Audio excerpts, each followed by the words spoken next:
नमस्कार मित्रों, मेरा नाम है नवीन भाटिया और आप देख रहे हैं विसल ब्लोअर न्यूज इंडिया। आज की चर्चा का विषय है 9 सरकारी बैंकों की दयनीय स्थिति। अब आपके सामने हम प्रस्तुत करना चाहेंगे 3 मुख्य आंकड़े। आंकड़ा नंबर 1, इसका स्रोत है reserve bank of India. Bharat का जीडीपी है 144 लाख करोड़। बैंकों द्वारा दिया गया टोटल ऋण है 70 लाख करोड़। इस 70 लाख करोड़ में से 13 लाख करोड़ ऋण के डूबने की पूरी संभावना है। आरबीआई के अनुसार 13 लाख करोड़ में से 7 लाख करोड़ वो ऋण है जो बैंकों ने कंपनियों को दिया है।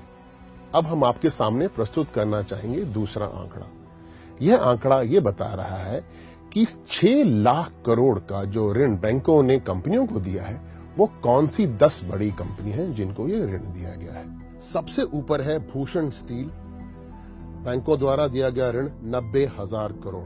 दूसरे नंबर पे है वीडियोकॉन इंडस्ट्री, ऋण दिया गया 58,000 करोड़।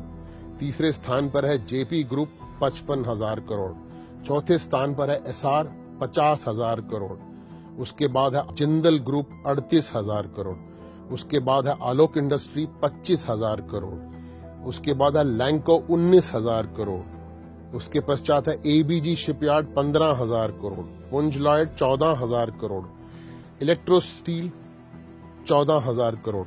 मित्रों, सवाल ये उठता है, इतना ज्यादा ऋण जो इन कंपनियों को दिया गया है, जो लगभग डूब सा गया है, इसका निर्णय किसने लिया? आरबीआई ने? बैंकों की मैनेजमेंट ने? मित्रों, अब आपके सामने प्रस्तुत करना चाहेंगे तीसरा और अहम आंकड़ा। इस आंकड़े में 9 बैंक दर्शाए गए हैं।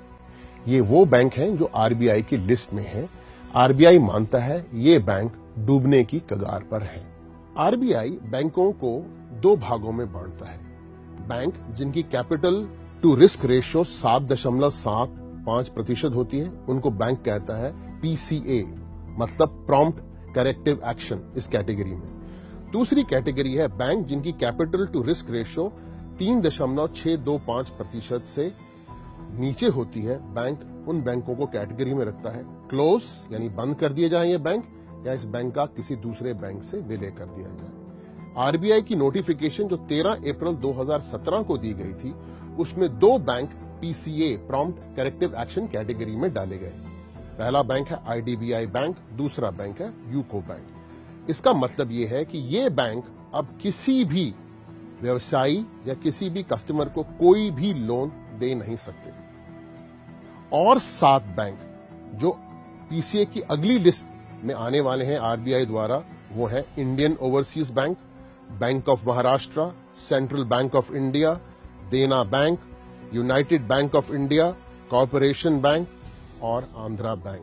मित्रों, खबर के पीछे की खबर यह है कि 9 बैंक डूबने की कगार पर है। अगर सरकार ये निर्णय लेती है कि किसानों का कर्जा माफ कर दिया जाए 4 लाख करोड़ के आसपास, और कुछ कंपनियों का कर्जा माफ कर दिया जाए, चाहे वो 2 लाख करोड़ हो या 4 लाख करोड़ हो, तो इसका सीधा असर 9 बैंकों पे पड़ेगा और ये 9 बैंक बंद हो जाएंगे। और वो कस्टमर जिन्होंने अपनी जीवन की जमा पूंजी, एफडी और चीजें इन बैंकों में लगा रखी हैं, उस पर क्या असर पड़ेगा, ये एक बहुत बड़ा सोचने का विषय है। मित्रों, देखते रहिए विसल ब्लोअर न्यूज इंडिया।